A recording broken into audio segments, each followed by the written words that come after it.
నిస్సిగ్గుగా ఈయన చావుకు కారణం అవుతాడు, ఈయన ఫోటోకు దండేస్తాడు. అరే దొంగలని మీరే భలే ఒప్పుకున్నారా?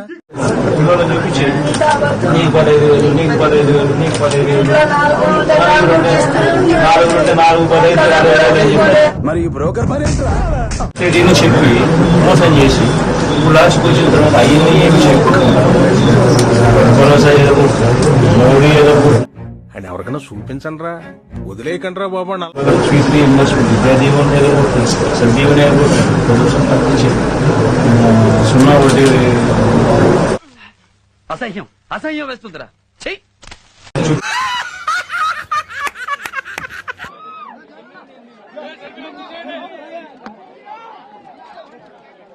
ఇదయ్యా మీ అసలు రూపం. ఆటవిక పాలన సాగుతా ఉంది. ఇదేంటి ఇది సూటిగా డ్యూటీ చేస్తున్నాడు. గత 45 రోజులుగా నీ వాదేటి బామ్మది రాష్ట్రంలో పరిస్థితి ఏమిటి అని చెప్పి ఒకసారి ఏ సామాన్యుడిని అడిగినా కూడా ఆడి ఎక్స్ప్రెషన్ చూసి మోసపోకండి. ఆడి ఫుల్ గా ప్రిపేర్ అయ్యాక యాక్టింగ్ లోకి ఆ ప్రతి సామాన్యుడి నోట్లో నుంచి కూడా వచ్చే మాట ఒకటి, ఈ రాష్ట్రంలో లా అండ్ ఆర్డర్ లేదు. అవన్నీ నమ్మే ఉంటే నీ ఫేస్ లాగే నువ్వు ఏదో కన్నాలేసుకు బతకాల్సి వస్తుందిరా. ఈ రాష్ట్రంలో ఆటవిక పాలన సాగుతా ఉంది. మస్తు షేడ్స్ ఉన్నారా నీలా? అబ్బో కమలాసన్ వాళ్ళు తెలుగుదేశం పార్టీ వారు అయితే చాలు, ఎవరినైనా కూడా వాళ్ళు పోయి కొట్టచ్చు. ఆ మాట నువ్వు చెప్పకూడదు. ఎందుకు చెప్తున్నా? ఆ మాట నువ్వు చెప్పకూడదు. ఎవరి ఆస్తులైనా కూడా వాళ్ళు ధ్వంసం చేయొచ్చు, ఎవరినైనా హత్య చేయొచ్చు. వీడెవడండి బాబు, ఆ నాన్నే అదమని చెప్పేసుకుంటున్నాడు. ఆయన గురించి ఆయన తెలిసినంత మనకి ఎవరి మీదైనా హత్యా ప్రయత్నం చేయొచ్చు. ఏమిటండి మీరు మాట్లాడేది? వాళ్ళు ఏమి చేసినా కూడా పోలీసులు ప్రేక్షక పాత్ర మాత్రమే పోషిస్తారు. నువ్వు ఏం మాట్లాడుతున్నావురా?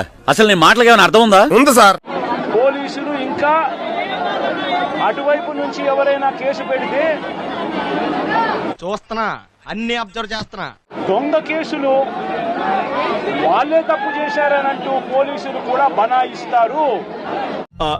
ఎందుకైనా మంచిది నేను నమ్మలం. నేను ఒకసారి ఫోన్ చేసి కనుక్కుంటానే అనే ఒక నీచ సంస్కృతి ఈ రోజు రాష్ట్రంలో రాజ్యం వెళ్తా ఉంది. నీ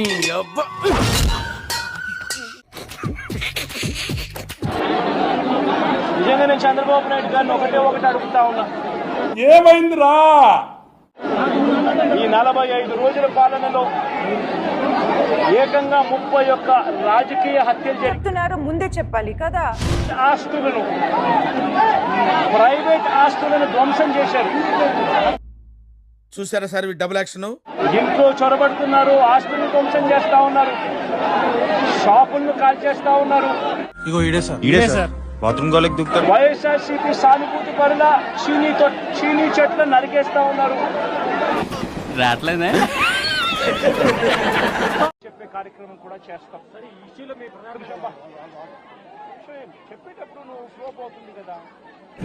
నవ్వకండి.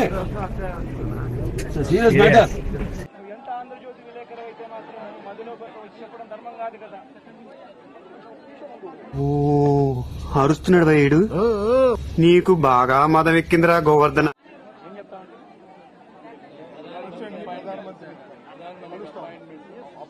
జరుగుతా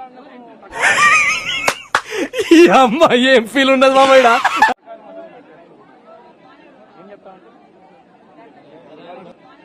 ఈ బిల్లలు 4 రోజులు పొద్దున సాయంత్రం వేసుకో. చూడటం కాదండి, మీరు చెయ్యాలంతే.